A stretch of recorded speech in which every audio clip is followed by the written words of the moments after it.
నార్వేకు చెందిన తీగి అనే కంపెనీ గత ఏడాది మియో బేటా అనే ఒక రోబోట్ని ఇంటి పనుల కోసం తయారు చేసింది. స్టార్ఫిష్ ఏదైనా ప్రమాదంలో గాని మరేదైనా కారణం చేత ముక్కలుగా అయితే అవి మళ్లీ స్టార్ఫిష్లుగా తయారు అవుతాయి. ప్రపంచంలో దొరికే చేపలలో బ్లూఫిన్ చేప చాలా ఖరీదైనది. ఇది బ్లాక్ కలర్లో ఉంటుంది కావున దీనిని బ్లాక్ డైమండ్ అంటారు. దీనిని జపాన్లో ఇష్టంగా తింటారు. ఇది చాలా అరుదైన ట్యూనా చేప. 2019 సంవత్సరంలో దొరికిన 277 కిలోల బ్లూఫిన్ చేపను వేలం వేస్తే దాదాపు రూ. 26 కోట్ల కొన్నారు. దీనిలో చాలా ఆరోగ్య ప్రయోజనాలు ఉన్నాయని జపానీయులు నమ్ముతారు.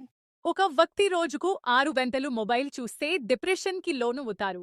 గాఢ నిద్రలో ఉన్నప్పుడు 70% మందికి లోయలో పడుతున్నట్టు అనుభవం కలుగుతుంది. ప్రమాదకరమైన చేపల్లో బ్లాక్ డ్రాగన్ కూడా ఉంది. బాటా ఇండియా కంపెనీ కాదు, చెకోస్లొవేకియాకు చెందినది.